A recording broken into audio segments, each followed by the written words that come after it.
সব হাজিরা মক্কায় উপস্থিত। আল্লাহ পাক রব্বুল আলামিনের ডাকে সাড়া দিয়া সবাই ঘুরতেছে আর পড়তেছে লব্বাইক আল্লাহুম্মা লব্বাইক লব্বাইক লা শারীকা লাকা লব্বাইক ইন্নাল হামদা ওয়ান নি'মাতা লাকা ওয়াল মুলক লা শারীকা লাক।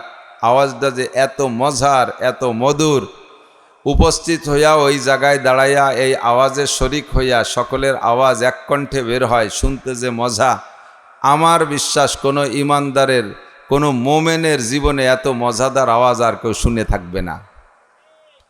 তো সেই সময় লক্ষ লক্ষ কোটি হাজিরা সেখানে গিয়ে আল্লাহ পাকের ডাকে লব্বাইক বলতেছে, আর আমরা গরিব গুরাবা যাইতে পারি না। এবার আমরা সুদূর বাংলাদেশে বসে আছি, মনটা মক্কা মদিনায় চলে গেছে। আল্লাহ তাআলা যেন আমাদেরকে প্রত্যেককে জীবনে কমপক্ষে একটা বার হলেও হজের নিয়তে মক্কা মদিনা যাওয়ার নসিব করে। অনেকেই যার নিয়ত নাই, এজন্য আমিন বলেন নাই মনে হয়। বলছেন আমিন সবাই? মক্কায় যাবেন না ওড়াকান্দি যাবেন না কাটাগড়? কোথায় যাব আমরা? একটু বলবেন কোথায় যাব? নিয়ত আছে তো ইনশাআল্লাহ। কয় পয়সা করি নাই হুজুর, খালি খালি বারবার মক্কা কয়ে লাভ নাই। পয়সার মালিক কে? কবুল হয়ে গেলে আল্লাহ পাক ব্যবস্থা করে দেয়। বহুত প্রমাণ, বহুত প্রমাণ। 2019 সালে আমার বড় ভাই হজে যাবেন, প্রস্তুতি নিয়েছে। তো বড় ভাই ঢাকা থাকে, ঢাকা চেয়ারম্যান বাড়ি মাদ্রাসা, বনানী চেয়ারম্যান বাড়ি মাদ্রাসার প্রিন্সিপাল আমার ভাই। বাড়ি আসছে, এসে সকলের কাছে দোয়া নিতে আসছে, আমার ঘরে বসছে, এসে নাস্তা পানি দিচ্ছি, ভাইকে খাওয়াচ্ছি। ও বছর আমার হজে যাওয়ার ইচ্ছা নাই, পয়সাও বছর তেমন নেই, প্রস্তুতিও নেই, যাবো বলে কোনো নিয়তি নাই বিলকুল। তো বড় ভাই আসছে, বড় ভাইকে একটু হাদিয়া তো দিতে হয়, তৌফিক অনুযায়ী ভাইকে 10,000 টাকা দিছি আর নাস্তা পানি খাওয়াচ্ছি। তো ভাইকে খাওয়াচ্ছি আর টাকাটা হাতে দিচ্ছি, এর ভিতরে একটা ফোন আসছে। ফোনটা রিসিভ করি, ফোন রিসিভ করেই শুনি উনি সালাম দিয়ে বলতেছে, বাবা এবার হজে যাবা? আমি বললাম না কাকা, টাকা পয়সা নাই, এবছর যাব না। কয় যদি বিনি টাকায় যাওয়া যায় যাবা? আমি তাহলে তো যাবই। বিনা টাকায় হজে যাওয়া যায় কিভাবে? পাসপোর্ট আছে? জি আছে, পাসপোর্ট আছে। তো পাসপোর্ট অমুক জায়গা জমা দাও। বিকেল নাগাদ পাসপোর্ট জমা দিতে বলল। পরে 2 দিনের মধ্যে দেখি যে মেসেজ আসছে, হজের ভিসা হয়ে গেছে। 1 টাকাও লাগবে না, আরো সব খরচের পরে 30,000 টাকা করে আমাদের খেজুর কিনতে দিছে। যদি আল্লাহ তাআলা কবুল করে, এমন ব্যবস্থা প্রত্যেকের জন্য হতে পারে, এমন একটা আশা করা যায় কি যায় না? আর দোয়া করি আপনাদের এলাকারই সন্তান, আমার অত্যন্ত মহাব্বতের, শেষে আমি দোয়াও করব, জনাব মুজিবুর রহমান ভাই দারোগা সাহেব, এনুলোপাড়া বাড়ি করছে, কাটাগড় বাড়ি ছিল। আমার সাথে 8 বছর সফর করেছে। তো মাঝে মাঝে খুব রসিক মানুষও ছিল, মাঝে মাঝে রসে রসে অনেক কথা বলতো। তো বলতেছি, মুজিবুর ভাই চাকরি বাকরি করলেন, শহরে ছোটো মোটো যাই হোক বাড়ি ঘরেরটা বানাইলেন, তো হজে যেতে পারেন না? কয় যে আমি তো 12 মাস কাল পারি, আল্লাহ পারলি আয় খালি। আমি তো 12 মাস কাল হজে যেতে পারি, আল্লাহ পারলি আয়। আল্লাহ তো বাইরে বসে রয়েছে। কয় না, আল্লাহ টাকা দিলি তো আমি যাব। তো দেনেওয়ালা কে? আল্লাহ। আমি এই গত আগের রমজানের পরে, এই আগের রমজানের পরে 5 দিন পরে ফ্লাইট, আমার ছোট 2টা ছেলেকে নিয়ে উমরায় গেলাম। ওই আমাদের সাথে একটা লোক ছিল, রূপসা ফেরিঘাটের কুলি মুটিয়ে, উনি আমাদের সাথে হজে গেছে। হজের থেকে যেদিন ব্যাক ফ্লাইটে আসবো, মদিনার থেকে আমাদের ব্যাক ফ্লাইট, তো ফেরার আগের দিন ওনার কাছে রূপসার থেকে ফোন গেছে যে ভাই আপনি কোথায়? কয় আমি তো মদিনায়। তো মদিনায় আপনি আসবেন কবে? আমাদের এই জাহাজের মাল আসতেছে 2 দিন পরে আসবে, এই মাল তো আনলোড করতে হবে। তো উনি বলতেছেন যে আমি কালকে চলে আসব, এসে পরের দিন আপনাদের জাহাজের মাল আনলোড করে দেব। আগেও কুলি, পরেও কুলি, মাঝে হাজি। কয় সারা জীবন কুলিগিরি করি এই ঘাটে, আর এই কিছু কিছু পয়সা আমি এক জায়গায় জমা করি, মনে শখ যে সচক্ষে কাবাঘর দেখে সিজদা দেব, সচক্ষে নবী পাকের রওজা দেখব, কাছে দাঁড়াইয়া সালাম দেব। দুনিয়া বাংলাদেশে বসে তো কত সালামি দিলাম, পৌঁছইল কিনা তা জানি না। তা আমি একটু সেখানে যাবো, এই বলে জীবনের শুরু থেকে পয়সা গোছানো শুরু করছি। তো এবছর আলহামদুলিল্লাহ আমার পয়সা যা হয়েছে তাতে আমি হজ করতে পারবো না, তবে উমরা করতে পারবো, এই আশা করে চলে আসছি। কালকে যাইয়ে আবার সেই কুলিগিরি করব। যদি আল্লাহ তাআলা কবুল করে আর ইচ্ছা থাকে, সদিচ্ছা থাকে, এরকম কুলিকে দিয়েও যেমন আল্লাহ হজ করাইছে, আমার মতো ভ্যান চালানে, রিক্সা চালানে, কুদাল কোপাইনে রে দিয়েও আল্লাহ তাআলা হজ উমরা করাইতে পারে কি পারে না? তো ইচ্ছা থাকতে হবে, পাকা ইচ্ছা। কথা বলেন, রাজি আছেন তো ইনশাআল্লাহ? আল্লাহ তাআলা কবুল করুক, বলেন আমিন। যাইয়ে যে তলবিয়া পড়বো, তলবিয়াটা আমরা একটু সবাই একবার পড়ে ফেলাই। হযরত ইব্রাহিম আলাইহিস সালাতু ওয়াস সালাম কাবা ঘর নির্মাণের পরে আল্লাহ পাক রব্বুল আলামিন হুকুম করলেন, তুমি হজের আজান দাও। ওয়াআজ্জিন ফিন নাস বিল হজ, আমি বাংলা বলছি, কোরআন শরীফের আয়াত। ওয়াআজ্জিন ফিন নাস বিল হজ, মানুষের ভিতরে হজের আজান দাও। আজ্জিন মানে আজান দাও। বিল হজ, হযরত ইব্রাহিম আলাইহিস সালাম হয়তো ফাঁকে বলছেন যে আল্লাহ, আমার কাছে তো মাইক নাই, আমার কাছে ইউটিউব চ্যানেল নাই, আমি এই মুখে একটু বাংলা এই জায়গা থেকে বলবো, আজান দেবো, এই আজান যাবে কদ্দূর? আল্লাহ পাক বললেন, পৌঁছই দেওয়ার দায়িত্ব আমার, আজান দেওয়ার দায়িত্ব তোমার, তুমি আজান দাও। কত দূর থেকে কত দূর পৌঁছেবে আমার আজান, আর কোন জায়গা থেকে মানুষ আসবে? আল্লাহ বললেন, ইয়াতুকা রিজালাম ওয়া আলা কুল্লি দামিরিন ইয়াতিনা মিন কুল্লি ফাজ্জিন আমিক, মিন কুল্লি ফাজ্জিন আমিক। যত গভীর রাস্তা হোক, যত দূরের রাস্তা হোক, বিশ্বের যে প্রান্তে মানুষ থাকুক না কেন, সে জায়গা তোমার আজান পৌঁছে যাবে, আর সেখান থেকেই কাবা ঘরের কাছে মানুষ আসবে। তুমি আজান দাও। তো বলা হয় যে সেই সময় হযরত ইব্রাহিম আলাইহিস সালাম যে হজের ডাক দিয়েছিলেন, সেই ডাক সারা পৃথিবীতে যত মানুষ ছিল সেই সময়, সে সময় তো পৃথিবীর মানব বসতি এত দূর না, যত দূরের মধ্যে ছিল, তারপরও যত দূর ছিল, মুখে আওয়াজ দিলে পারা কত দূর যেতে পারে? 50 মাইল তো আর যায় না। তো সব মানুষের কানে ইব্রাহিম আলাইহিস সালামের আজান পৌঁছে গিয়েছিল, বলেন না সুবহানাল্লাহ। পৌঁছয় দেনেওয়ালা কে? আল্লাহ, পৌঁছয় দিয়েছে আল্লাহ তাআলা। শুধু তাই না, আপনারা আমরা কি সেই সময় ছিলাম দুনিয়ায়? ছিলেন নাকি কেউ? নাকি আপনার দাদা ছিল? আমাদের কেউ ছিল না। 14 পুরুষ, 15 পুরুষ, 20 পুরুষ, 40 পুরুষেরও কেউ ছিল না। তো আমরা সবাই ছিলাম রুহের জগতে। ইব্রাহিম আলাইহিস সালাম কাবার পাশে দাঁড়াইয়া যে হজের আজান দিয়েছিলেন, দুনিয়ার মানুষের কাছে তো পৌঁছাইছে, রুহের জগতে সমস্ত রুহের কানেও পৌঁছে গেছে। ওই জায়গা হযরত ইব্রাহিম আলাইহিস সালামের হজের আজান শুইনা দুনিয়ায় যারা ছিল ইমানদার, তারাও লব্বাইক বলেছিলেন। লব্বাইক মানে জি আমি হাজির। আর রুহের জগতে যত ইমানদার মোমেন ছিল, তারাও বলেছিল লব্বাইক, জি আমি হাজির। তো ইতিহাসের কিতাবে লেখে, হাদিসের কিতাবে লেখে, তফসিরের কিতাবে লেখে যে ওই সময় রুহের জগতে ইব্রাহিম আলাইহিস সালামের আওয়াজ শুনে যারা লব্বাইক বলেছিলেন, দুনিয়ায় আসার পরে তারা যত গরিবই হোক না কেন, আর মক্কা থেকে যত দূরেই তাদের বসবাস স্থান হোক না কেন, রুহের জগতে যদি একবার লব্বাইক বলে থাকে, দুনিয়ায় আসার পরে তাকে আল্লাহ তাআলা একবার না একবার কাবা ঘরের কাছে নেবেই নেবে। যদি কেউ জায়গা খুশিতে 10 বার লব্বাইক বলে থাকে, লব্বাইক লব্বাইক লব্বাইক লব্বাইক, ইব্রাহিম আলাইহিস সালামের আওয়াজ শুনে লব্বাইক রুহের জগতে 10 বার বলছে, সে 10 বার হজ করবে। যদি কেউ 50 বার লব্বাইক বলে থাকেন সে জায়গা থেকে, তাহলে দুনিয়া আসার পরে যে কোনো ওয়েতে, যে কোনো মিডিয়ায় আপনি 50 বার হজ করবেন। ব্যবস্থা কার হাতে? একটু বলি কার হাতে? আল্লাহ পাকের হাতে। কাজেই আল্লাহর কাছে কোনো কিছু কঠিন না, কোনো কিছু কঠিন না।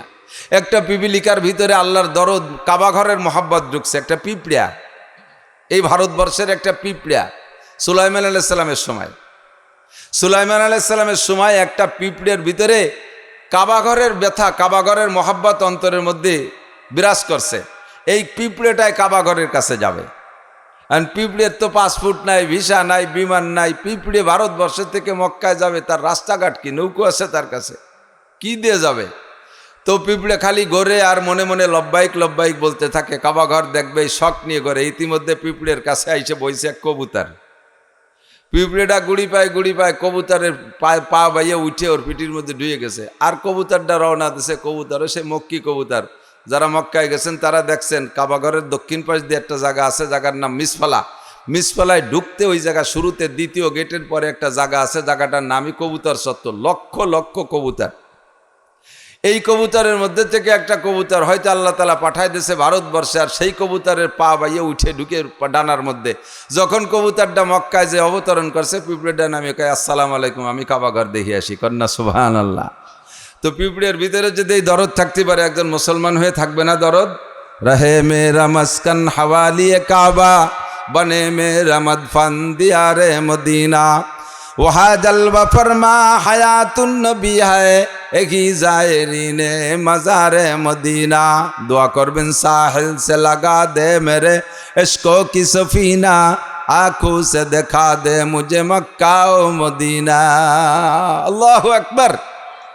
জীবনে একবার যারা কাবাঘর দেখে নামাজ পড়ছেন, সেখানে যাইয়া মক্কায় যাইয়া বাংলাদেশে আসার পরে আমার বিশ্বাস বাকি জীবনে যত নামাজ পড়বেন, নামাজে দাঁড়ানোর সাথে সাথে চোখের সামনে আপনার কাবাঘরটা ভেসে পড়বে। এমন একটা খুশু, এমন একটা তাওয়াজু এর ভিতরে পয়দা হয়ে যায়, একটা খুজু পয়দা হয়ে যায়, একটা মোহাব্বত পয়দা হয়ে যায় সচক্ষে দেখতে পারলে। আল্লাহ যেন সবাইকে যার তৌফিক দান করে, বলেন আমিন। সিজন যেহেতু হজের সিজন, কাজেই সিজনালি বয়ান সব বক্তার মুখ দিয়ে কম বেশ আসবে।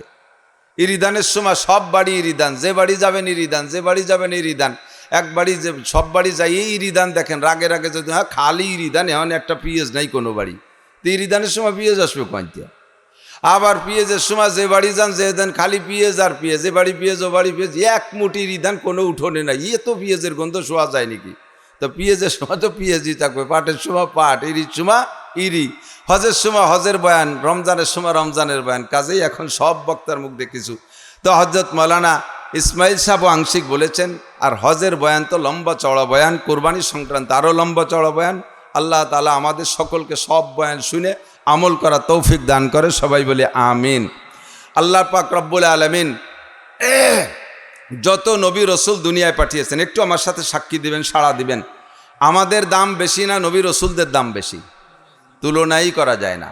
কথা বলেন, তুলনাই করা যায় না। আল্লাহ পাক রব্বুল আলামিন রুহের জগতে সব মানুষের মধ্য থেকে 2.5 থেকে 3 লক্ষ রুহুকে বাছাই করে নিয়ে আলাদা একটা খাস কামরায় বসাইয়া আল্লাহ পাক আলাদাভাবে ক্লাস করাইছেন। চরিত্রের ক্লাস করাইছেন, আখলাকের ক্লাস করাইছেন, সভ্যতার ক্লাস করাইছেন, ভদ্রতার ক্লাস করাইছেন, জিহাদের ক্লাস করাইছেন, রাজনীতির ক্লাস করাইছেন, দাওয়াতের ক্লাস করাইছেন, ইলমের ক্লাস করাইছেন। 2.5 থেকে 3 লক্ষ রুহুকে বাছাই করে নিয়ে আল্লাহ তাআলা সর্ব শিক্ষায় শিক্ষিত বানাইয়া, সর্বদিক দিয়ে মুনাজ্জা পুত পবিত্র বানাইয়া রেখে দিয়েছেন এক জায়গায় একটা গোডাউনে। সেখান থেকে তাদরিজান সময় সাপেক্ষে যে কালে যেমনটা দরকার সেকালে সেই রকম রুহুকে ওখান থেকে বের করে করে জাতির রাহবারি করার জন্য, হিদায়াতের জন্য পাঠিয়েছেন। তারাই হলেন আম্বিয়া আলাইহিমুসসালাতু ওয়াসসালাম। আম্বিয়া বোঝেন নাই, নবীর বহু বচন আম্বিয়া, আবার অনেক সময় মহিলাকে নাম তো আম্বিয়া। মনে তাহলে এই দেশে সব আম্বিয়া, মহিলা যত আম্বিয়া আছে সবাই দিয়ে আল্লাহ বাসাই রে ফেলাইছে। পাবলিকের একটা বাংলা তর্জমা আছে, নিজেরা নিজেকে কায়দা একটু তফসির করে, হ্যাঁ বললে তো হাসি পাবে, তারপরে একটু ইয়ার কিও মনে করতে পারেন, সময় সময় দিয়ে একটু লাগে। আমাদের ওই পাশে ছিল এক সুফি সাহেব, ওই আগের সুফি, কোরআন হাদিস খুব একটা জানতো না, কোরআন শরীফ কোনো মতো একটু ভর্তি পারত। তো ওই সুফি সাহেব জুমর দিন মসজিদে বয়ান করতেছে, তো শুক্রবারে কিছু মুসল্লি পায়, অক্তীয় মুসল্লি পায় না। সুফি সাহেব ওই মসজিদের ইমাম, তো বয়ানের ভিতরে রাগে রাগে বলবো কি বলবো না তো বুঝতে পারতেছি, ও নিজন কইছে আমি তো নকল করতেছি।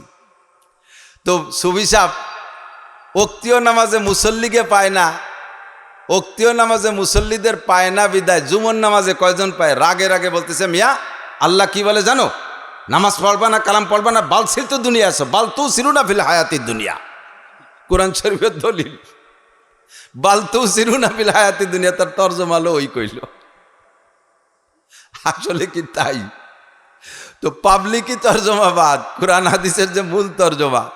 আম্বিয়া, নবীর বহু বচন আম্বিয়া, সমস্ত নবীদেরকে অনেকে খেয়াল করেন, এসে গেছে আর একটু কয়ে যায়, কের বোন নাম যদি ফতেমা হয়, আছে না, তো বউরে খালি ফতে কয়ে ডাহে, মা ফতেমা কয় না, কয় ক্যা, কয় যদি ফতেমা কই তাহলে বউরে মা কয়ে গেল। ওনার তর্জমা বালতু সিরুনার তর্জমার মতো না। ফাতেমা পুরো শব্দই একেবারে সবটুক মিলে একটা শব্দ ফাতেমা। নবী পাক সাল্লাল্লাহু আলাইহি সাল্লামের প্রিয় কন্যা ফাতেমা রাদিয়াল্লাহু তাআলা আনহা, হযরত আলীর স্ত্রী। আলী তো কোনোদিন ফতেমারে মা কর বয়তে খালি ফতে কয়ে ডায় নাই। আমরা সবাই ফতেমারে ফতেমা কই, ফতেমার স্বামী তারে খালি ফতে কয়ে ডায়। মা সাথে মা লাগাই দিলি বার বউরে মা কয়ে যাবে, এই তর্জমা করার দরকার নেই। এটা হলো তসলিমা নাসরিনের তর্জমা। আল্লাহ হেফাজত করুক কানা আমিন। তো সব নবী রসুলদেরকে সংক্ষেপে এক নামে বলা হয় আম্বিয়া। নবীদের বহুবচন কি? আম্বিয়া। আম্বিয়া আলাইহিমুসসালামকে আল্লাহ তাআলা সময় সাপেক্ষে পাঠিয়েছেন। তবে শুরু থেকে নিয়ে একেবারে সর্বপ্রথম মানুষটাই সর্বপ্রথম নবী। কতক্ষণ? ডারউইনের মতবাদ সর্বপ্রথম নবী না, মানুষ না। সর্বপ্রথম ছিল হলো বান্দর। সে বান্দরের ল্যাজ পড়ে গেছে গাছের সাথে ঘষা খাতি খাতি। পরে দেয় যে নেয়াজি যখন নাই তার কুজো হয়ে থাকবো ক্যাশে, সোজা হয়ে গেছে, পরে মানুষ হয়ে গেছে। কত বড় আবালের বিটা, আবাল চিনতে পারেন। এ বলে বিজ্ঞানী। বিজ্ঞানী না অজ্ঞানী? একটু সবাই সাক্ষী দেন, এটা বিজ্ঞানী না অজ্ঞানী? বুদ্ধি থাকলে এই কথা কেউ কয়? সুন্দরবনে গেলাম এবার, কয়েকটা মাহফিল ওর পাশে গেছি, তো যাইয়া হাজার হাজার বান্দর দেখলাম। এরপরে আমাদের ফরিদপুরের ভিতরে আছে চর্মগুড়িয়া, শরীয়তপুর, মাদারীপুরের ভিতরে। ও জায়গাও বাগানে কত বান্দর দেখলাম। বান্দর কি বিল্ডিংয়ের মধ্যে থাকে না গাছে থাকে? তাই এ জায়গার বান্দররা জীবন ভরে গাছে থাকলো, কেল ল্যাস পড়ে গেল না, আর সোজা হয়ে মানুষ হলো না, খালি ডারউইনি রাব্বা মানুষ হয়ে গেছে বান্দরের। কপাল পোড়া। তা আমাদের সর্বপ্রথম মানুষ হলো আদম আলাইহিস সালাম। মানুষটার নাম কি? আল্লাহ পাক রব্বুল আলামিনই বলেন, ইয়া আইয়ুহান নাসুত্তাকু রাব্বাকুমুল্লাযী খালাকাকুম মিন নাফসিন ওয়াহিদাহ ওয়া খালাকা মিনহা যাওজাহা ওয়া বাত্তা মিনহুমা রিজালান কাসীরান ওয়া নিসাআ ওয়াত্তাকুল্লাহাল্লাযী তাসাআলুনা বিহি ওয়াল আরহাম ইন্নাল্লাহা কানা আলাইকুম রাকীবা। বলি আল্লাহু আকবার। সর্বপ্রথম মানুষ আল্লাহ তাআলা এক আদমকে বানাইছে, সেখান থেকে তার স্ত্রীকে বানাইছে, এরপরে সেখান থেকে হাজার হাজার লক্ষ লক্ষ কোটি কোটি মানুষ। বর্তমানেই প্রায় 900 কোটি মানুষ পৃথিবীতে, সবই আওলাদে আদম, আদম আলাইহিস সালামের সন্তান। বলি আলহামদুলিল্লাহ। তো আদম আলাইহিস সালাম কি MA পাস না BCS পাস? আদম আলাইহিস সালাম কি জেনারেল শিক্ষিত না আসমানি কিতাবের শিক্ষায় শিক্ষিত? আদম আলাইহিস সালাম কি সাধারণ পাবলিক না একজন বড় আলেম? সমস্ত ফেরেশতারা পর্যন্ত আদম আলাইহিস সালামের কাছে হার মেনে গেছে এলেমে, ঠিক কি ঠিক না? তো সর্বপ্রথম মানুষটা নবী, আর সর্বপ্রথম মানুষই আদম আলাইহিস সালাতু ওয়াস সালাম। আল্লাহ তাআলা তাকে নবী হিসেবে পাঠিয়েছেন। এরপরে ধারাবাহিক যুগে যুগে যখন যেমন প্রয়োজন, যে জামানার মানুষের যোগ্যতা যেমন, ওই জামানার মানুষের জন্য যেমন উস্তাদের দরকার, যেমন নবীর দরকার, আল্লাহ তাআলা সেই রকম নবী পাঠিয়েছেন। কিয়ামত পর্যন্ত প্রযুক্তি, এদিক খেয়াল করেন, আজ থেকে 300-400 বছর আগের থেকেই বর্তমান যে প্রযুক্তি চলতেছে, প্রযুক্তির দৈনন্দিন উন্নতি আর অগ্রগতি, এটা 400-500 বছর আগের থেকে শুরু হয়েছে, তার বেশি আগের থেকে না। তো এখন থেকে দৈনন্দিন প্রযুক্তি খালি বাড়তেই তালে আছে। জ্ঞান বিজ্ঞানের কত চর্চা চলতেছে।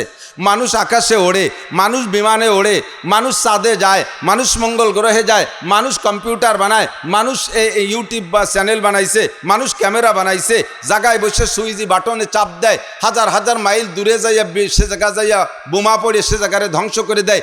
সব মানুষের গড়া প্রযুক্তি।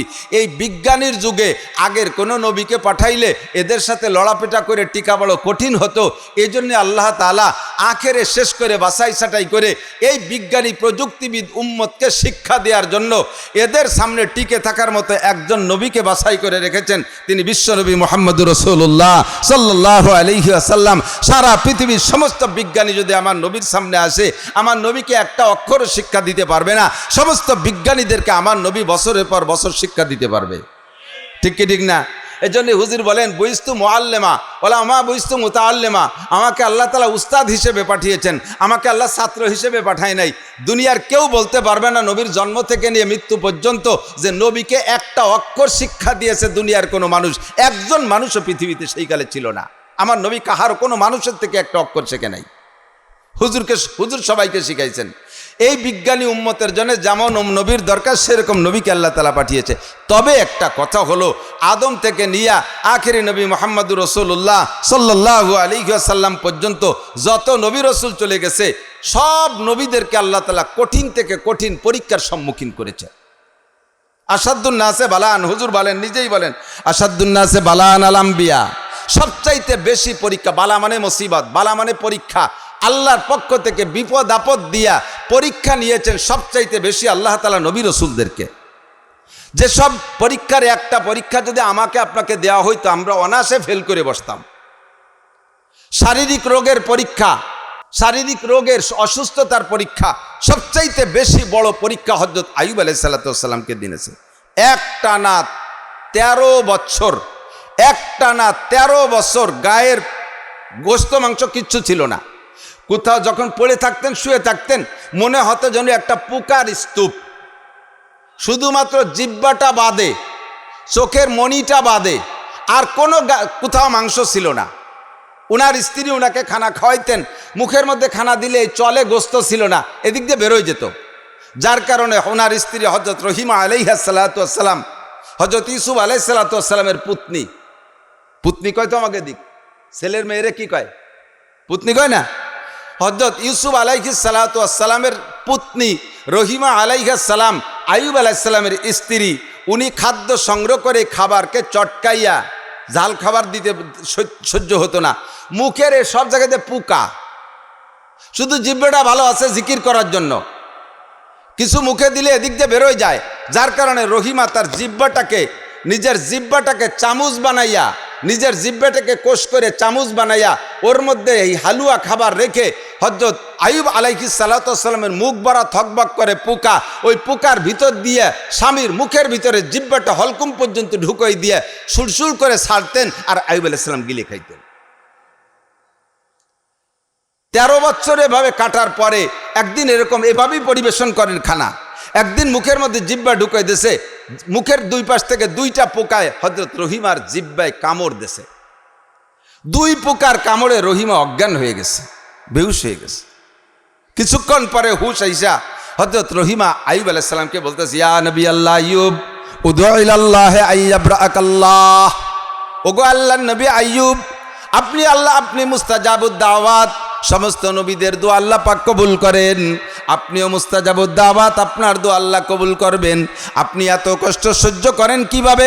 আজ 13টা বছর লক্ষ লক্ষ পোকায় আপনার গায়ের রক্ত মাংস খুশে খেয়ে ফেলছে, খুলে খেয়ে ফেলছে, এত কামড় আপনি কি করে সহ্য করেন? আমি 2টা পোকার কামড় সহ্য করতে না পেরে অজ্ঞান বেহুশ হয়ে গেছি। আপনি আল্লাহ পাকের কাছে দোয়া করেন, আল্লাহ পাক আপনাকে সুস্থ করে দেবে।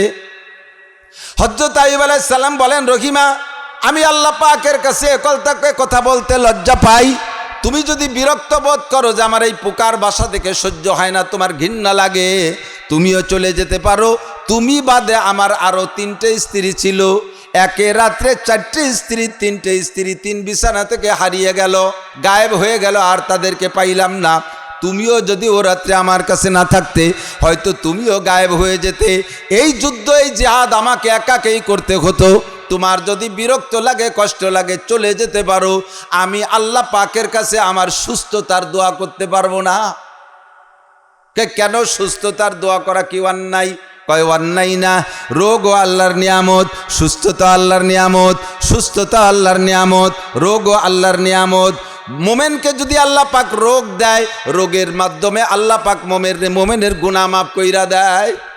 কাজেই রোগও একটা নিয়ামত, তবে সুস্থতাও নিয়ামত, 2টেই নিয়ামত। কিন্তু আমি আল্লাহর পাকের কাছে এত তাড়াতাড়ি বলতে পারবো না। আমি জীবনে ইচ্ছাকৃতভাবে কোনো গুনাহ করি নাই, কোনো নবী রসুল গুনাহ করে না। নবীরা মুনাজ্জাম, নবীরা মুবাররাহ, নবীরা বেগুনাহ মাসুম। আমাকে দিয়ে আল্লাহ তাআলা কখনো গুনাহ করার সুযোগ দেন নাই। কোন কারণে আমার গায়ে পোকা দিল আমি জানি না। আমি 70 বছর সুস্থ ছিলাম, ধনে জনে ভরপুর ছিলাম, স্বাস্থ্য চেহারা সুন্দর ছিল, মান সম্মানে দামি ছিলাম, আমি আঞ্চলিকভাবে রাজাও ছিলাম, একজন নবীদের সিরিয়ালের একজন নবীও ছিলাম। সব কিছুর ভিতর দিয়ে মালিক আমাকে 70 বছর ভালো রেখেছে, মাত্র 13টা বছর আমাকে রোগ দিয়েছে। আমি যদি এখনই রব্বুল আলামিনের কাছে শিকায়েত করি, আল্লাহ পাক আমাকে খুঁটা দিয়ে বসতে পারে, ওগো আইয়ুব, তোমারে 70 বছর ধনে জনে সব দিক দিয়ে ভালো রাখলাম, মাত্র 13টা বছর রোগ দিলাম, তুমি এত তাড়াতাড়ি অধৈর্য হয়ে গেলে, তুমি এত তাড়াতাড়ি বিরক্ত বোধ করছো কেন? যদি আল্লাহ পাক বলে ফেলে থাকবে না, কাজে আমি বলতে পারবো না রহিমা আল্লাহ আমাকে সুস্থ করে দাও। রব্বুল আলামিন তো আমাকে দেখতেছেন, কমপক্ষে আমার শরীরের উপরে এই রোগ 70 বছর চলতে থাকবে। 70-এ যখন সমান হবে, তারপরে বলতে পারবো আল্লাহ সুস্থ রেখেছিলে 70, রোগও দিয়েছে 70, 2 নিয়ামত সমান সমান হয়েছে। এখন বাকি জিন্দেগি কি আমাকে সুস্থ করে দেওয়া যায়? তার আগে আমি মুখ খুলতে পারবো না। তোমার ভালো না লাগলে তুমি চলে যেতে পারো। রহিমা আলাইহিস সালাম পোকার বাসাটারে বুকের সাথে জড়িয়ে ধরে মাপ চাইতেছে, ওগো আল্লাহর নবী আইয়ুব, আপনি আমার প্রিয় স্বামী, আমি আপনার এই পুকার বাসা দিকে বিরক্ত বোধ করছি না, খেদমতে কষ্ট করছি তাই আমি বিরক্ত বোধ করছি না, আমি আপনার কষ্টের দিকে তাকাইয়া সুস্থতার দোয়া করতে বলেছি। আপনি লক্ষ লক্ষ পোকার কামড় কি করে শোন, আমি মাত্র 2টা পোকার কামড়ে বেহুশ হয়ে গেছি, তাই আপনার দিকে তাকাই আপনাকে সুস্থ হওয়ার দোয়া করতে বলছি। হযরত আইয়ুব আলাইহিস সালাম বললেন, আমি তা বলবো না, তবে তোমার ভালো না লাগলে চলে যেতে পারো। রহিমা বললেন, আমাকে তাড়িয়ে দেবেন না, তাহলে আমার কপাল পড়বে, আমি আপনার খেদমতে থাকবো সব সময়। খেয়াল করতেছেন এদিকে? আল্লাহু আকবার। এরপরে আরো 5 বছর, কয় বছর আগে 13, এই 13 মাথায় যে অ্যাক্সিডেন্ট, এই ঘটনা, এরপরে আরো 5 বছর চলে গেছে ওই পুকার বাসা। রহিম এমন করেই খেদমত করেন 18 বছর চলে যাওয়ার পরে। এরপরে আল্লাহ পাক রব্বুল আলামিন হযরত আইয়ুব আলাইহিস সালাতু ওয়াস সালামের পরীক্ষায় পাশ করাই দিয়েছে, উনাকে আল্লাহ তাআলা সম্পূর্ণ পরিবর্তন করে দিয়েছে মুহূর্তের মধ্যে। বলেন সুবহানাল্লাহ। শুনেছেন কি না জানি না, মাগরিবের সময় একটু আগে গেছে রহিমা গ্রাম অঞ্চলে খাবার সংগ্রহ করতে, তো খাবার নিয়ে আজকে আসতে একটু দেরি হয়ে গেছে, মাগরিব একটু অন্ধকার হয়ে গেছে, ঘন হয়ে গেছে, আইসে পারে নাই। এই টাইমে হযরত জিবরিল আলাইহিস সালাতু ওয়াস সালাম আইয়ুব আলাইহিস সালামের কাছে আইসা সালাম দেছে, আসসালামু আলাইকুম ইয়া নবী আল্লাহ আইয়ুব কাইফা হালুক। এ ভাই আমার দিক তাকান, ভাই আইয়ুব আপনি কেমন আছেন? আল্লাহ নবী আইয়ুব জিবরিল আলাইহিস সালাম জিজ্ঞেস করতে, জিবরাইল তো ডেলি আসে আর দেখে, আইয়ুব কিরম আছে জানে না, তাই সে জিজ্ঞেস করছে আপনি কেমন আছেন। আমাদের এলাকায় যদি কোনো মানুষ এরকম পীড়িত রোগী থাকে আর আত্মীয় স্বজনরা এসে যদি জিজ্ঞেস করে কাকা কেমন আছেন, তাহলে কি কয়, তুই কি কানা হয়ে গেছিস, কিরম আছে দেখিস না, আল্লাহ তো পাইছে আমারে, যত বিপদ আছে সব আমারে দেশে সহে দাও না। আইয়ুব আলাইহিস সালাম তা জবাব না দিয়ে মুখ বন্ধ করে বসে রয়েছে, কোনো নড়াচড়া দেয় না, কথা কয় না। কিছুক্ষণ পরে সালামের উত্তর দিছে, ওয়া আলাইকাস সালাম ইয়া জিবরাইল। মুখে তো মাংস নাই, হাসি দিলে তো মাংসের মাধ্যমে বোঝা যায়, কণ্ঠের ভিতরে শকরের একটা খুশির প্রকাশ। আলহামদুলিল্লাহ, আমি বড় ভালো আছি, বলেন না সুবহানাল্লাহ। এই হালাতে ভালো আছি বলা কত কঠিন। সারাটা গা পোকে বিড়বিড় করে খাচ্ছে, এই সময় কয় আলহামদুলিল্লাহ বড় ভালো আছি। তবে ভাই জিবরাইল, আমি সালামের উত্তর দিতে একটু দেরি করে ফেলাইছি, তুমি কি কষ্ট পাইছো? তাৎক্ষণিক জবাব দেয় না, একটু দেরি করে জবাব দিছে। জিবরাইল কয়, হ্যাঁ আমি মনে মনে সন্দেহ করতেছিলাম আপনি নবী হইয়া কেন সালামের উত্তর দিতে দেরি করলেন। নবী হয়ে যদি সালামের উত্তর দিতে দেরি করেন, উম্মতে তো সালামের উত্তরই দেবে না। হযরত আইয়ুব আলাইহিস সালাম বললেন, ভাই তুমি আমার পর রাগ করো না, আমি সালামের উত্তর দিতে দেরি হওয়ার কারণ হলো তুমি যখন এসে আমাকে সালাম দিয়েছো, তখন আমার মুখের ভিতরে আল্লাহর 2 জন মেহমান মুখের ভিতরে মাংস কেটে কেটে খাচ্ছিল। আমি যদি সালামের উত্তর দেই জিহ্বায় নাড়া লাগবে, আর জিহ্বায় যদি নাড়া দেয় তাহলে ওই মেহমান 2 জনের খানা বন্ধ হয়ে যাবে, ডিস্টার্ব হবে। কিয়ামতের ময়দানে যে যদি ওরা অভিযোগ করে, আল্লাহ তোমার গায়ে, তোমার আইয়ুবের গায়ের থেকে কত পোকায় খানা খাইলো, কেউ রে কোনোদিন বাধা দিল না, আমাদেরকে যেদিন মেহমান হিসেবে তার গায়ের থেকে গোশত খাইতে পাঠাইলা, জিহ্বা নাড়া দিয়ে আমাদের তৃপ্তি সহকারে খাইতে দেয় নাই, আসুদাপুরে খেতে দেয় না, ডিস্টার্ব করেছে, ওই পোকা দুটা অভিযোগ করলে কি জবাব দেব? এই জন্যে আমি মুখ বন্ধ করে রেখেছি। পোকা দুটো খেয়ে যখন থেমে গেছে, তারপরে আমি তোমার সালামের উত্তর দিছি, তাই একটু দেরি হইয়া গেছে। এরকম পরীক্ষা আমাকে আপনাকে নিলে পাস করা সম্ভব? একটু বলেন সম্ভব? আল্লাহু আকবার। হযরত আইয়ুব আলাইহিস সালাতু ওয়াস সালামের এই জবাব শুইনা আরশে আজিমের মালিক আল্লাহ পাক জিবরাইলকে বলতেছেন, জিবরাইল আমার আইয়ুব কি জবাব দিল? জিবরাইল কয়, আল্লাহ এত বড় বিপদের ভিতরে থেকে মানুষে এমন জবাব দিতে পারে এইটা আমার জানা ছিল না। আল্লাহ পাক রব্বুল আলামিনের কাছে জিবরাইল বললেন, আল্লাহ আর তুমি তোমার আইয়ুবরে কার কতকাল কষ্ট দিবা? আল্লাহকে আজকে পর্যন্ত শেষ, আমার আইয়ুব তার পরীক্ষায় পাশ করেছে, ফেল করে নাই, এক্ষুনি তারে পুরস্কার দিয়ে দাও। কি পুরস্কার দেব? 1 নম্বরে শরীরটা ভালো করে দাও, 2 নম্বরে জান্নাত থেকে 5টা পুরস্কার তাকে নিয়ে দাও। শরীরটা ভালো করার প্রক্রিয়া কি, মেডিসিন কি হবে, চিকিৎসা পদ্ধতি কি? আল্লাহ পাকের হুকুম অনুযায়ী জিবরাইল আইয়ুব আলাইহিস সালামকে বললেন, আপনার পায়ের গোড়ালি দিয়ে মাটিতে একটু আঘাত করেন। 18 বছর পর্যন্ত পোকার বাসা হয়েছিল, এত পোকার কামড় খাইছে। আইয়ুব আলাইহিস সালাম কোনোদিন চোখ থেকে পানি ফেলাই নাই, কাঁদে নাই। আজকে যখন বলছে ভাই আইয়ুব পায়ের গোড়ালিতে মাটি তো নরম, এ জায়গা স্বেচ্ছেতে জায়গা, পায়ের গোড়ালিতে মাটিতে একটু আঘাত করেন, এই সময় আইয়ুব আলাইহিস সালাম কাঁদে দিয়েছে। জিব্রাইল বলেন কেন কষ্ট পেয়েছেন আমার কথায়, কাঁদছেন কেন ভাই আইয়ুব? আইয়ুব আলাইহিস সালাম বলতেছে ভাই কাঁদছি তার কারণ হলো আমাকে আপনি পায়ের গোড়ালি দিয়ে আঘাত করতে বলছেন, আমার পায়ে তো গোড়ালি নাই, আমি কি দিয়ে আঘাত করব? জিবরিল বললেন ওয়াল্লাযীনা জাহাদু ফীনা লানাহদিয়ান্নাহুম সুবুলানা ওয়া ইন্নাল্লাহা লামাআল মুহসিনিন। আপনি একটু চেষ্টা করেন, বাকিটুক আল্লাহর আরশে আজিমের মালিক করবে, তবে প্রাথমিক চেষ্টাটা আপনার করতে হবে। পায়ে গোড়ালি নাই, শুধু হাড্ডি বেরোয় গেছে, হাড্ডি দিয়ে মাটির পার কোনো মতে রাখছে, নরম জায়গা একটু নিচু হয়েছে, বাকিটুক আল্লাহ শুরু করে দিছে জান্নাতি পানির ফোয়ারা জারি কইরা দিছে। জিবরিল আলাইহিস সালাম কাদা দিয়ে হাউস বানাইয়া পানি আটকায় ফেলছেন। এরপরে বললেন এখান থেকে একটু খান, একটু পানি খাইলেন, খাওয়ার সাথে সাথে গায়ের সব পোকা পড়ে গেল, মুহূর্তের মধ্যে একটা পোকাও জায়গা নাই। বাকি পানি ছিটাই আপনি গোসল করেন, ওখান থেকে হাতে তো এখনো মাংস আসে নাই, ওই হাতের হাড্ডি দিয়ে ভাবে ছিটাই ছিটাই গায়ে একটু পানি লাগাইছে, মুহূর্তের ভিতরে 1 সেকেন্ডও দেরি হয় নাই। কোনো সিজারের অফিসার ডাক্তার লাগে নাই, মেডিকেল সায়েন্সের কোনো ডাক্তার কবিরাজ লাগে নাই, মুহূর্তের ভিতরে আরশে আজিমের মালিক ওই পানির মাধ্যমে হযরত আইয়ুব আলাইহিস সালামের দেহকে আগে যেমন ছিল হুবহু তেমন বানাই দিছে। রহিমা তখন আইসে পারে নাই, উনি সেই গ্রামে রয়েছে, খাবার নিয়ে আসে নাই, শরীর সুস্থ এবং আগের চাইতে সুঠাম বডি, শক্তি সামর্থ্য সব কিছু সুন্দর, গায়ের রং দ্বিগুণ ভালো হয়ে গেছে, কন্যা সুবহানাল্লাহ, সব কিছু ওকে। এবার জান্নাত থেকে জিব্রাইলকে দিয়ে আল্লাহ তাআলা একটা ব্রিফকেস পাঠাইছে। ব্রিফকেসের ভিতরে 1 নম্বরে পায়জামা, 1 নম্বরে পরনে যে কাপড়টা, ওই কাপড়টা তো কাপড় নাই, পোকায় আর পুজে নষ্ট হয়ে গেছে, ওইটা খুলে পাজামা পরেন, পরছে জান্নাতি পাজামা। 2 নম্বরে জান্নাতি জুব্বা, জান্নাত থেকে একটা জামা আনছে, জান্নাতি পোশাক।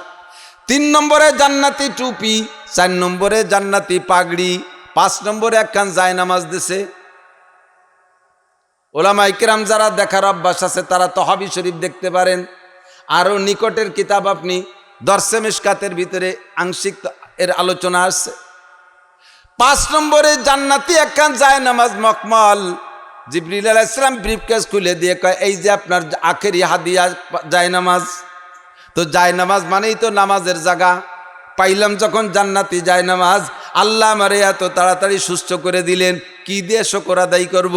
জায়নামাজ খান বিছাইয়া 4 রাকাত নামাজে দাঁড়াই গেছে, শুকরানা নামাজ। আল্লাহর পক্ষ থেকে নিয়ামত পাইলে শুকর আদায় করতে কি দিয়া বলেন, কি দিয়া? মুখে আলহামদুলিল্লাহ বলেন না, মুখে। আর প্র্যাকটিক্যালি ইবাদত হলো নামাজ, নামাজের মাধ্যমে শুকর আদায় করতে। আর আমরা জয় বিজয়ের আনন্দ উল্লাস করি কি দিয়ে? কলা গাছের গলা কাটে গেন্দা ফুলির মালা দিয়ে। কাজে কাজেই তা মাঝে মাঝে হাতের ছুটিয়ে চলে যায়, ঠিক কিনা? কবে কার গেছে তা করতে যাচ্ছি রে, মাঝে মাঝে ছুটিয়ে চলে যায়। আল্লাহ যেন ছুটোই না দেয়, কারণ আমিন। তবে কলা গাছের গলায় আর গেন্দা ফুলির মালা দেব, কতক্ষণ দেবেন? সেম কোয়ালিটি মূর্তি পূজা, কোনো পার্থক্য নাই, শিরকি কবিরা গুনাহ। হযরত আইয়ুব আলাইহিস সালাম এই নিয়ামত পেয়ে শুকর আদায় করণার্থে 4 রাকাত নামাজে দাঁড়ায় গেছে মাগরিবের সময়। মাগরিবের ফরজ নামাজ কয় রাকাত? 4 রাকাত, 3 রাকাত। উনি 4 রাকাতে দাঁড়ায় গেছে। 4 রাকাতে যখন দাঁড়াইছে, খুশিতে পড়তে পড়তে কাঁদতেছে আর নামাজ পড়তেছে, খুশির কান্না কাঁদতেছে আর নামাজ পড়তেছে, পড়তে পড়তে 3 রাকাত পড়ে সালাম ফিরিয়ে দিছে। জিবরিল আলাইহিস সালাম পাশে, উনি লুকমা দিছে, ইয়া আইয়ুব নাওয়াইতা লি আরবা ওয়া সাল্লামতা আলা সালিসি রাকা। 4 রাকাতের নিয়ত করলেন আমি জানলাম, আর আপনি যদি 3 রাকাত পড়ে সালাম ফিরিয়ে দিতে 4 রাকাত পড়বেন না? আল্লাহ পাক রব্বুল আলামিন জিবরাইলকে লুকমা দিছে, তুমি লুকমা দাও কে? তুমি কি ওনার সাথে নামাজে দাঁড়াইছো? আমার আইয়ুবের নামাজ পড়ে, তুমি তো বাইরের লোক, তুমি সালাম, তুমি লুকমা দাও কে?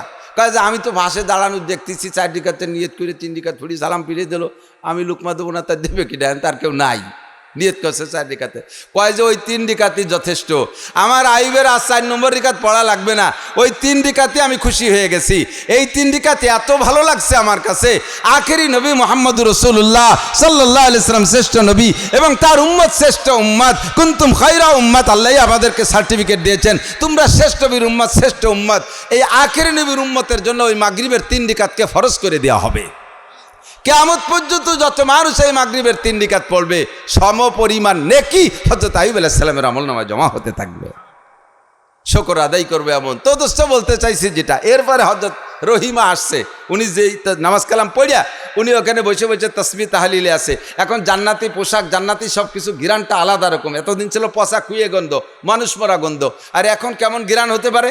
এই ঘিরানের এলাকাটা একেবারে মুহুর্মুহ হয়ে গেছে। হযরত রহিমা আলাইহিস সালাম আসছেন, ঘিরান শুকতে শুকতে কাছে কাছে আসছেন, আইসে ঘরের ভিতরে চোখ দিয়ে উকি মেরে দেখে যে স্বামী নাই। স্বামী, যে স্বামী থুয়ে গেছে সে স্বামী তো নাই। উনি এক নজর দেখে, এক তো নবীর বংশের মেয়ে, আরো নবীর স্ত্রী, উনি এক নজর দেখে যে স্বামী নাই, তখন লজ্জাতে মুখ গিরে পিছনে সরে চলে গেছে, পাশতে ঘুরতেছে আর কাঁদতেছে, আরে আমার স্বামী গেল কোথায়? আমি কাঁদতে মরা মরির মতো মানুষ রেখে গেলাম, তাকে করে শিয়াল কুত্তে খেয়ে ফেললো, বাঘবাল্লুককে খেয়ে ফেললো, এই বলে উনি কাঁদতেছেন আর ঘুরতেছেন। আর মাঝে মাঝে বলতে, ভাই আপনি আমার ঘরে কে বসা? এটা তো আমার স্বামী আইয়ুব আলাইহিস সালামের ঘর, আমার স্বামীরে কে নিয়ে গেল, কোথায় গেল, আপনি এখানে কেন বসা? হযরত আইয়ুব আলাইহিস সালাম মুস্কি মুস্কি হাসতেছেন, বুঝছে যে রহিমা আমাকে চিনতেছে না। তো বলতেছে যে রহিমা, তোমার নাম রহিমা? জি আমার নাম রহিমা। ভাই আমার নাম তো আইয়ুব, তুমি আসো। ভাই আপনি ধোঁকা দিবেন না, আমার স্বামী যে আইয়ুব তিনি নবী, এখানে একটু আগে আমি রেখে গেছি পোকার বাসা, সেই লোকটা মুহূর্তের ভিতরে এরকম কিভাবে ঘটে তো বুঝতে পারলাম না। তখন আইয়ুব আলাইহিস সালাম বলতেছেন, তুমি কি আইয়ুব আলাইহিস সালামের কোনো অংশ, কোনো কিছু, সেই 18 বছর আগের যে চেহারা তা কি তোমার মনে আছে? কয় যে আমার কিছু কিছু আছে। কয় তুমি বেড়ার ভাগ দিয়ে একটু উকি মারিয়ে দেখো, যদি কোনো অঙ্গে মেলে তাহলে তুমি কাছে আসো, বাকি কথা বলি, নইলে আমি চলে যাই, তুমি এসে তোমার ঘরে স্বামীর অপেক্ষা করো। উনি উকি মারিয়ে দেখে কপালটা একটু মেশে, নাকটা এই 18 বছর আগে ছিল, তাতে এতদিন মনে থাকার কথা না, পোকার বাসা হয়ে গেছে। আস্তে আস্তে আস্তে আস্তে এক একটা অঙ্গ ওনার চোখে ভাসতেছে, আর দেখে যে সম্পূর্ণই মিলে গেছে। তখন কাছে আসে, ফামা বালুকা ইয়া নবী আল্লাহ, আল্লাহ নবী কি ঘটনা, ঘটনা কি, এই মুহূর্তের ভিতরে কি হলো? কাজে এইভাবে ঘটনা ঘটে গেছে। আর উনি তো নবীর বংশের মেয়ে, উনি নবীর স্ত্রী, আল্লাহর পক্ষ থেকে এমন ঘটনা ঘটলে বিশ্বাস করতে তার দেরি হওয়ার কথা না। কথা বলেন, সাথে সাথে বিশ্বাস করে এনেছে। তাহলে আপনি আল্লাহর দেয়া নিয়ামতের বিনিময়ে শুকর আদায় করছেন কি দিয়া? কয় সাল্লাতু সালাসা রাকা, আমি 3 রিকাত নামাজ পড়েছি। কয় যায় নামাজ খান আমাকে দেন, আমিও 3 রিকাত পড়ি। হযরত রহিমা 3 রিকাত পড়লেন, আল্লাহ পাক বললেন তোমার 3 রিকাতও যথেষ্ট হয়েছে, পছন্দ হয়েছে, তোমার 3 রিকাত আমি কিয়ামত পর্যন্ত এই একই নামাজ মাগরিবের সময় কিয়ামত পর্যন্ত নারী পুরুষ সকলের উপরে ফরজ করে দিলাম। আখিরি নবীর উম্মতের জন্য সব মানুষ নামাজ পড়ে যে নেকি পাবে, তারা তো নেকি পাবেই পাবে, সমপরিমাণ নেকি তোমাদের দুইজনকে দেওয়া হবে।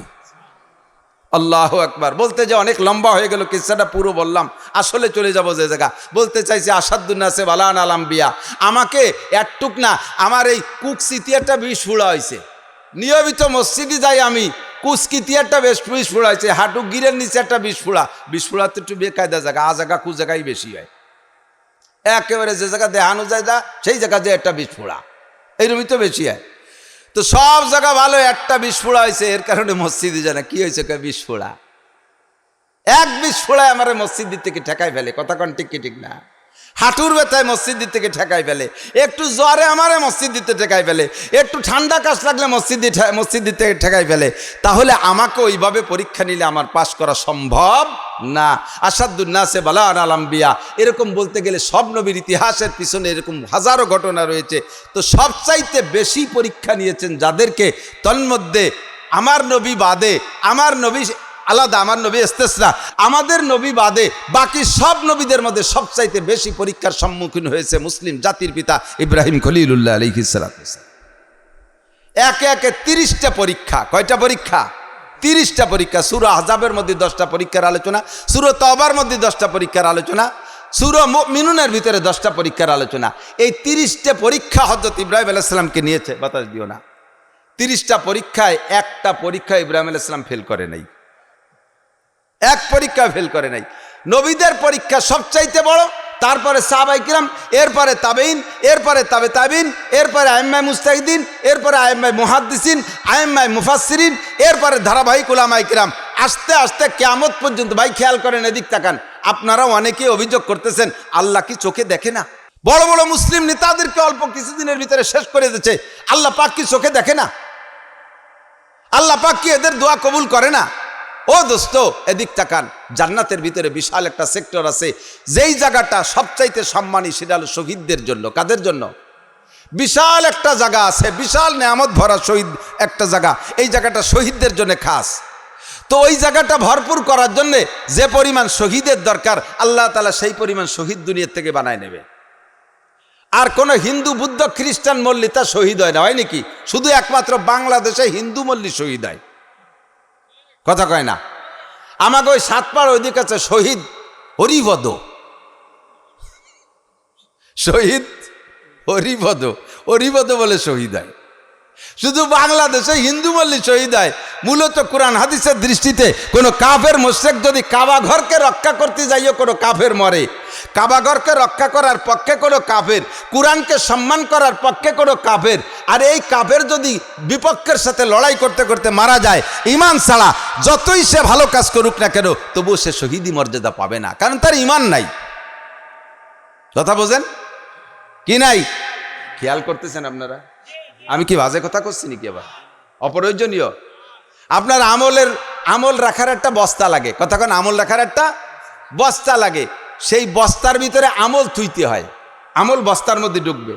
তো বস্তার যদি তলে সেলাই না থাকে, যত আমল ওই বস্তার মধ্যে ঢুকান, কোনো বস্তার ভিতরে গম রাখবেন, পেঁয়াজ রাখবেন, ধান রাখবেন, বড় 2.5 মণে 3 মণে, বরঞ্চ আরো ভালো বড় বস্তা, ডোব কারে, ডোব কয় না, ডোব ওই যে প্লাস্টিক দিয়ে বড় বড় 20-22টা বস্তা দিয়ে একটা বস্তা বানায় বড় ডোব, এই ডোব বইরে মাল থুইছেন, কিন্তু তলিতে সেলাই নাই।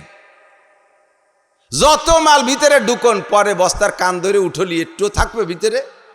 আপনার নামাজ, রোজা, হজ, যাকাত, জিহাদ, তেলাওয়াত, জিকির, ফিকির, কুরবানি, দান, খয়রাত, দাওয়াত ও তাবলীগ, যত ভালো কাজ আছে এগুলো আমল। এই আমল ঢুকানোর জন্য যে বস্তা, ওই বস্তার তলিতে সেলাই দিতে হয়, সেই তলিতে যে সেলাই দিতে হবে, সেলাই দেওয়ার নাম হলো ঈমান। সেলাইয়ের নাম কি? সে ঈমানের সেলাই দেয়া নাই কাফের মুশরিকের বস্তার তলায়। কাজেই তারা ইসলামের পক্ষ যদি লড়াই করে মারা যায়, তারা শহীদ হবে না।